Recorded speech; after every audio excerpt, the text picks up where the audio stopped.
Thank you.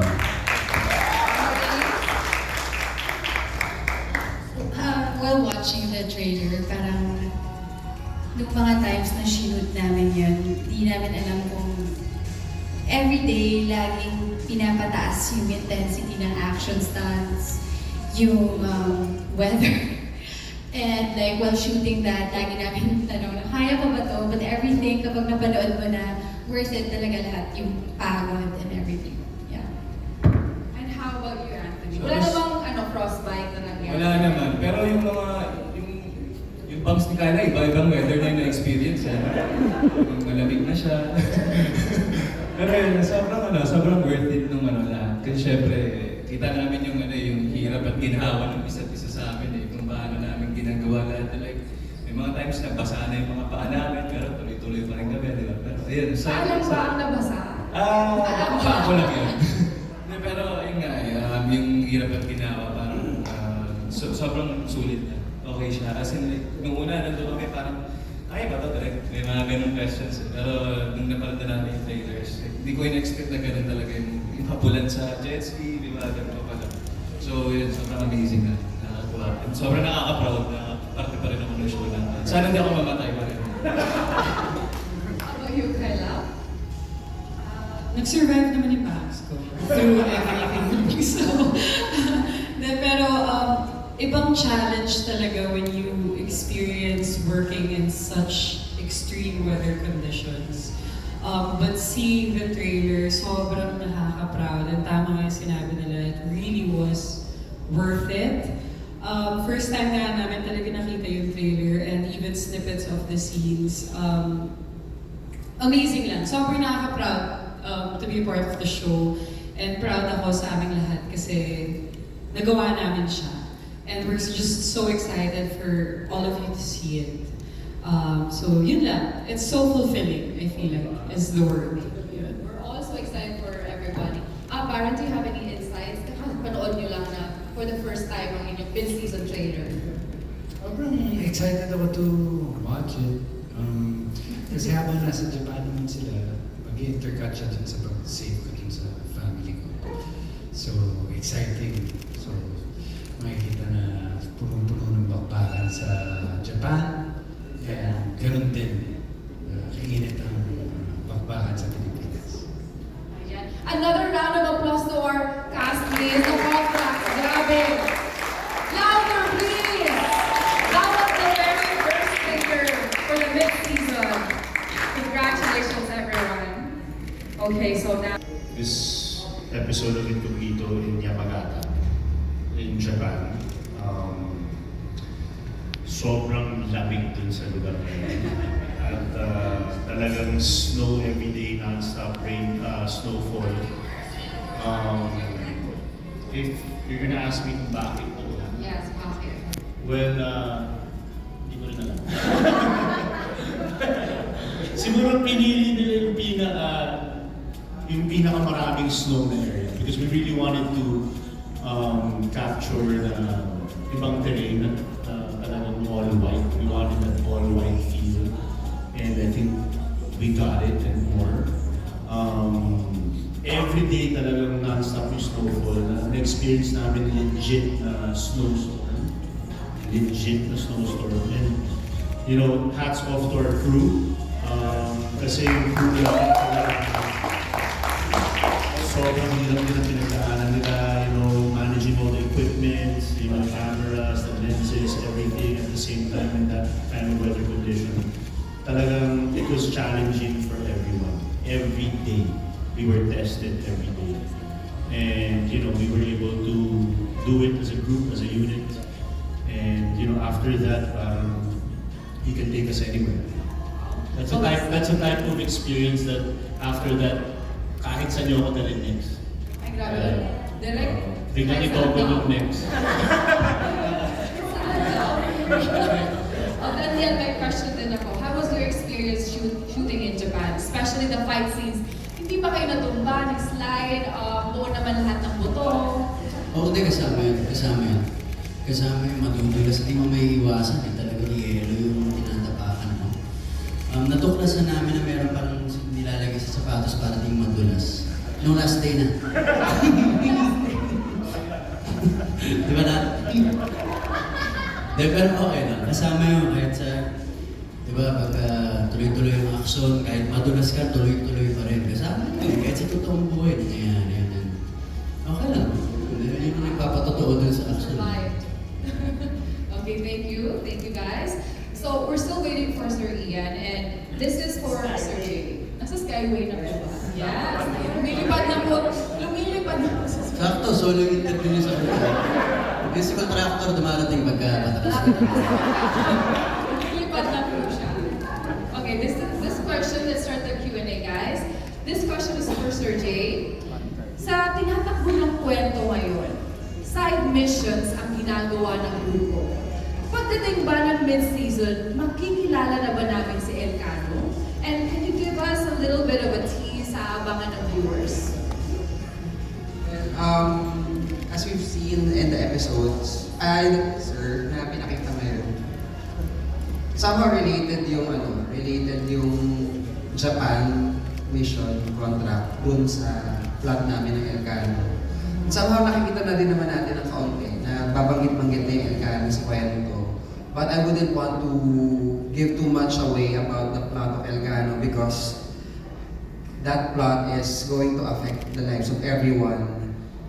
So, sobrang malaking kwento siya. So, siguro as a teaser talagang sobrang important dun sa buong journey ng lahat, ng buong team. So abangan, kahit konti lang po, konting little hint.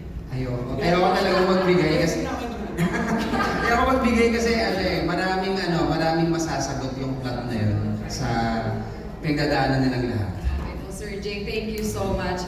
And then this is for Richard again. What were some of the biggest challenges you faced while shooting an action sequence in Japan, especially winter? How did the Incognito team adapt to it? Like what I said kanina, every day was very challenging. Plus shooting the action sequences. We just had to adapt, we had to survive, and we had to, do our jobs the best way we can. Pero yun, mahirap talaga yung weather conditions. Di nga, dahil nasabi ni Anthony, pag nabasa kasi yung kamay mo, yun na yun ang hirap na nun. So yung gloves, so we had to wear waterproof gloves, waterproof shoes, and everything. So it was hard. Talagang, tapos siyempre yung light, yung daylight, kailangan namin din nakahabol lagi.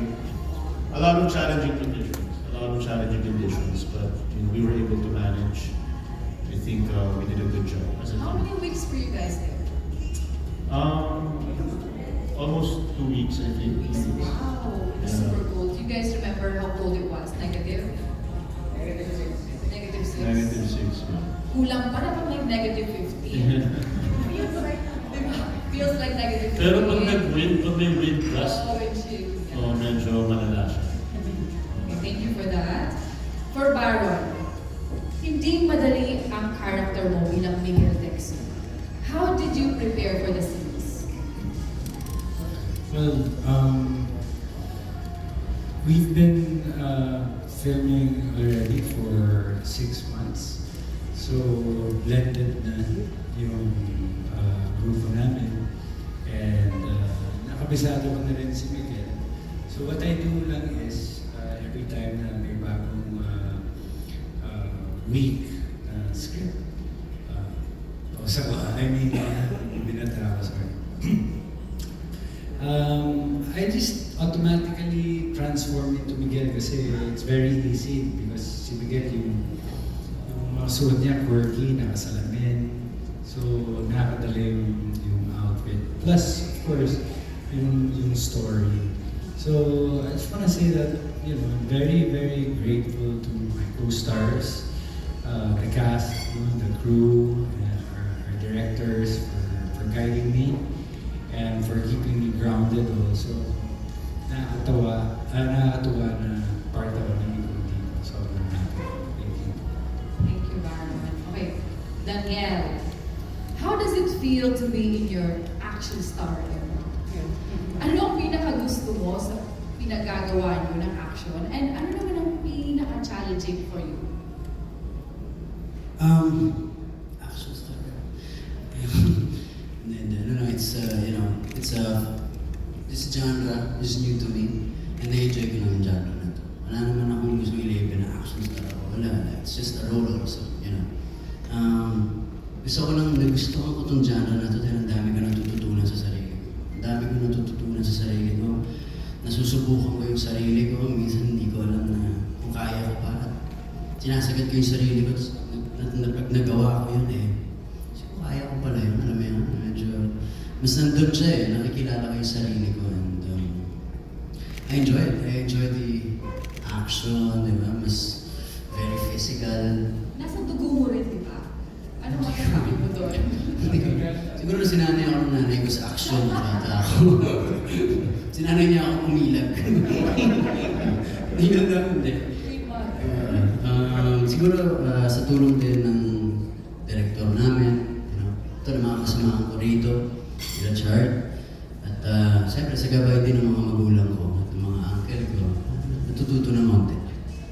Thank you, Daniel. Okay, Anthony, my question is, sa rami na ng pinagdaanan nyo ng cast, sa iba't ibang mission ninyo, ano yung pinaka-memorable for you? Memorable. Marami kasi parang halos lahat naman kasi memorable for me. Pero siguro yung hindi kasi sa Japan wala si Kuya Bars So Italy for me siguro. Kasi kung kami pinaka-complete. Itogon. Okay na ako. Yung mga memories ko doon, iba Okay, pero ayun nga, siguro na-enjoy ko yung Italy namin. Kasi kung mas kompleto kami doon buo yung Sana super ka dun. Tsaka doon niya ako, binigyan niya ako ng core memory doon Ayun. Yung tekla to ang Binigyan niya sa'yo. niya ako ng tekla sa tuhod. May scar ka to, memory. Please, stick din. Ano yan? So far, yung Italy, tsaka yung Palawan. Palawan, of course. Okay, for Kyla, kahit na action ang serye, hindi makakalampas na siniship ang character mo sa characters ni Richard and Daniel. Ano sa tingin mo ang characteristics ng dalawang leading men na pwedeng ma-fall si Max? Si Max kasi, I think Max is a very compassionate character, but she also is very morally strong. So she always makes it an effort to do the right thing. And I feel like, parang perfect balance siya ng heart and head. So I feel like, si JB kasi mas siya yung logical, and he also is the one that leads the team pag wala si contractor. So I feel like that's something similar that Max has with JB. And si Andres naman, yung decisions niya are motivated by emotions. And very compassionate din ang character ni Andres. So I feel like yun din ang similarity ni Max kay Andres. So I feel like if I were to think about those things that they have in common, siguro yun yung magpo-form ng mas strong na bond with Max and JB or Max and Andres. Actually, marami nanonood na young girls and actually really love your character. Do you have anything to give advice to the young girls who aspire to be a Max someday? Sila magpabangs. Other than Max. Aside from the Max. Other than that, kasi, you know what? One thing that I'm really proud of also here in Cognito is both Gab and Max's characters are very strong and empowered women. They're very independent. Na talagang makikita mo throughout the show na they're equally as skilled as the male characters. And that's something that I really, really am happy about. So I feel like, hopefully, I hope, diba, seeing Max and Gab's characters, I hope, inspires young girls to have that same, or to feel empowered and to be inspired, to be independent and to be go-getters and to go for what you want and to have that fearlessness about Max and Gab. So siguro yun lang. I feel like it's about being fearless as well, being brave, and owning and embracing that independence. Thank you for that wonderful answer. Okay, my next is for another lady, the contracts, Maris. Every time you have a scene with Joel Torre, sobrang nag-trending because the netizens are really happy of your Ilonggo accent. Kahit Bisaya ka, di ba? You're from Davao. How was it doing a scene with Joel and preparing for some Hiligano dialects? Was it hard for you? You know what, I remember that day, when shooting teleseries, yeah, you get so many surprises first thing in the morning, you know? So, going to the set, I was already very nervous, you know? I'm gonna do scenes with Sir Joel Torre, we'll go to also sa acting. And then, nasa set kaming dalawa, nasa standby area. And then biglang pumasok si Derek. Okay, so Gab, Ilonggo ka dito ah. Derek! So, surprise yun lahat. And then sabi ko lang, thank God, Bisaya ako. Kasi we have so many common words, Hiligaynon and Ilonggo and Bisaya. Thank you Lord, Bisaya ako. And then, ang kailangan ko na lang aralin is yung tono. And thankfully, Sir Joel Torre taught me a lot of Ilonggo words.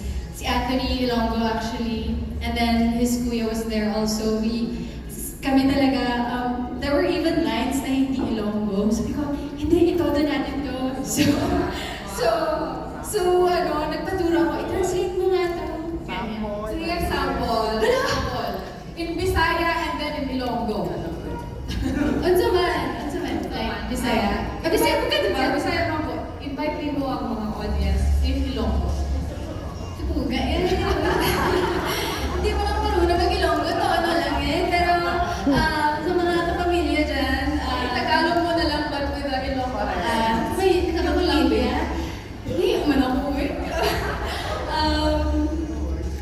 Panoorin niyo yung YouTube nito kasi marami pa kaming away doon Sir Joel Torre. Pero mahal ko talaga yung tao na yun. Kahit masama siya. I mean, yung character niya. Tatay mo siya eh. Tatay ko siya eh. Pero, yun lang yung alam ko talaga. Ama na. Okay na. Pwede ba palakpakan naman po natin? Not only are they interested in their acting skills, they learn different dialects as well. Thank you, Grace. And this is for Sir Jay. My question. Ang daming hula at palaisipan sa nanonood tungkol sa katauhan ni June. At meron pang mga rumor na naririnig na magkapatid daw ang karakter ni Daniel at Anthony. Totoo po ba ito? Can you give us a little bit of the truth? We're very happy as a creative team, as the creators and the director, everybody, we're very happy that the audiences are engaged, not just in the action scenes, or the contracts, or the job missions, but in each and everyone's personal journeys. And as we've seen, yung paghahanap ni Andres sa kapatid niya, isa yung sa pinaka-importanting part talaga ng palabas. So we are very happy that the audiences are engaged in his quest for his brother. So I wouldn't want to spoil anything about his. Hindi talaga siya sasabi. Pero as we've seen in the trailer that there is a major step in Andres' journey, search for his brother that he will encounter in Japan. So let's just wait what happens during that moment and the true identity of June. Thank you, Sir Jay. Kailangan tayo manood, guys. Abangan natin kasi ayaw magsalita ng ating creative manager. Okay, Daniel, my question is, how has the camaraderie evolved between the cast? And has this opened your interest to do more projects like this in the future? Wala, iba na yung namin eh. Iba na yung samahan namin lahat. Sabi nga ni Chad, very unit. Totoo yun. Kahit saan kami dalhin, basta magkakasama, okay ka. At saka magtutulungan talaga. Totoo yun. On and off sa set yan. Kasi kahit nasa set kami, hindi rin siya madali. Pagpapunta sa set, wala sa set, papunta ka na, pagod ka na, ganun kami. So kami yung nagbibigay ng siguro ng lakas ng loob sa isa't isa. Mga kapatid. Would you say brotherhood na to? Oo. Kapatiran? Lalo na sa, totoo yun. Tsaka sa mga eksena namin hindi rin madadali. Kami rin ang nagtutulungan talaga. sure sa weather doon sa Japan, kayo din nag-iinis ng sipon ninyo. Mismo, matulo na yung uho mo. Gano'n. Tapos, ano yung isang tanong mo, madam? Gusto mo ba ng more projects na ganito? Oh. With your team? Yeah, syempre. Kahit ulit kahit mag-season 2 pa ako, walang problema. Wait lang. Tapusin muna natin, pero pakinggan muna tayo sa Sa Mount Everest naman daw ang next. Thank you so much, Daniel. Okay, for Richard again. Of many tasks you've made to do, what do you consider mission impossible and why? Ano yun, sorry? Sa lahat ng mga mission na nagawa ninyo, what do you consider mission impossible and why? Mission Impossible. You mean sa show? Or like, It's up to you how you want to answer. well, ako, Mission Impossible, I think a mission is only impossible if you're doing it alone. But if you're with a team, with a unit, anything is possible. So, yun sa akin. Wonderfully said. Palakpakan naman po natin, everyone. Okay, my one last question for tonight. For everybody. Ano yung pakiramdam nyo na almost 4 months din yung umi-ere ay patuloy na kinakapitan ng maraming nanonood sa serye? Hindi siya nawawala sa most watched top 10 ng Netflix and I Want TFC. Ano yung masasabi nyo? Isa-isa please. Anthony? Ako sobrang grateful lang ako na yung parte pa rin ako ng napakagandang show. Yun nga, medyo matagal na kayo na nag-shoot, tapos parang nararamdaman mo na medyo patapos na kayo. Medyo iba na yung pakiramdam eh. Nandun na yung medyo parang malulutong ka na. Kailangan ko sila makita palagi. Yung pakiramdam na parang feeling ko, every time na magsusuot ako ng uniform, yung contractualista, feeling ko superior kami, gano'n na yung pakiramdam eh. Tapos parang feeling ko, medyo matagal-tagal kong hindi mararamdaman ulit yun. So medyo, syempre, nakano ko. Pero at the same time, happy ako kasi syempre, love na love ng mga tao yung characters namin individually. And then, na-enjoy nila yung mga ginagawa namin. And yun nga, sana, sabi ni Daniel, sana magkaroon pa ng season 2 para marami pa kaming pwedeng ibigay. Lipat nyo yan sa universe para marinig. Oo, ayan. So maraming salamat syempre sa lahat ng mga nanonood sa mga sumusuporta. Sana pagpatuloy pa rin yung support. Mahalin yung show natin. Maraming salamat. Guys, anything to say to our viewers for making you guys one of the most watched shows in Netflix and I Want TFC? Yeah, ano na kami, mid-season na kami. So, the fact na dami pa rin sumusuporta, sumusubaybay sa show namin, we're all very, very grateful. And ako, marami-rami na din akong nagawa sa career ko, but this one talaga is one of the most challenging ones. Kasi physically demanding siya, emotionally demanding siya, and dagdag mo pa yung extreme weather conditions na minsan imposible na. But with the support ng kapamilya, sobrang grateful kami. And natutuwa kami, na-inspire kami kasi sinusuportahan kami lahat, and halos lahat mayroong, alam mo yun, kapag nanonood yung mga tao, si Max ako, si Gab ako, si Andres ako, ganyan, nakaka-relate sila sa mga struggles namin. And yun naman talaga yung importante, yung core ng isang story, which is the heart, it's what keeps you watching. Kasi yun yung passion ng character, yun yung passion ng story, and sinusundan nila yung puso ng story. And we're very, very grateful. Grateful din ako sa lahat ng mga tao sa likod ng camera, kasi grabe din kung nahihirapan kami sa kanila 10 times. So, sobrang mahal namin sila, sobrang mahal namin itong team na yun dito. Kaya, yeah. Thank you for all the support. Kasama po natin ang ating viewers. Daniel, anything to say to our viewers for making you guys the most watched show in Netflix and in I Want TFC? Siyempre po, nagpapasalamat po kami sa lahat ng tumakilig ng kung dito sa muna nag-umpisa po kami hanggang ngayon. maraming salamat at sana abangan ninyo itong napanood natin lahat na trailer. Talagang lugod pa ako sa ito. Itong binigay mo namin dito at sigurado po kami na gugustuhan nyo ang mga eksena namin sa Itogo, lalo na ho sa Japan. At yun, maraming salamat po sa pagmamahal. Richard? Yes, gusto ko pasalamat syempre sa audience natin. Thank you for all the love and support sa Incognito. We're very grateful na na-enjoy ninyo yung palabas namin. And I also wanna congratulate and thank the entire team of Incognito for the job well done. You know, the job's not finished, but all the hard work is paying off. All the hard work is worth it. Coming into this project, we knew that it's not going to be easy doing an action series, you know, all over the place, all over the world. But we were able to manage everything, and we have a good show on our hands. I would also like to thank the Netflix team, of course, dahil I consider this as one of my legacy projects. Ang ginamit namin ang ginawa ko, this is definitely top 3, I think, of what I've done in my career. I think Netflix was able to give us a broader audience. Maraming mga eyeballs ngayon naka-engage dito na hindi na known before ng local channels, and now they're watching on Netflix. So thank you for Netflix, for the platform, for the opportunity, and of course to ABS-CBN.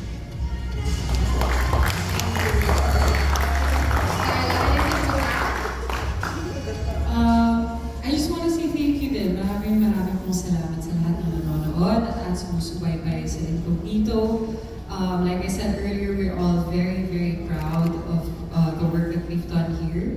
And it's all thanks to, of course, my co-stars, the production, our directors. Lahat, inalagaan po talaga namin yung show na to at yung mga characters namin. And sobrang fulfilling para sa amin na na pinapanood ninyo at minamahal nyo rin kami at yung show namin. So thank you. I really have nothing else to say but thank you. Thank you so much. And marami pa kayong aabangan so, na sobrang exciting. Kaya I hope you guys are looking forward to it as well. Thank you, Kyla. Baron? Likewise, very grateful. Likewise, very grateful talaga to be part of this show. Grateful ako sa creatives, ABS-CBN, especially kay Red Lester. And of course, sa mga writers na people behind the scenes. Yeah, and maraming salamat din sa mga viewers na kumapit sa bawat character namin dito at pinamahal kami at sinusuportahan kami.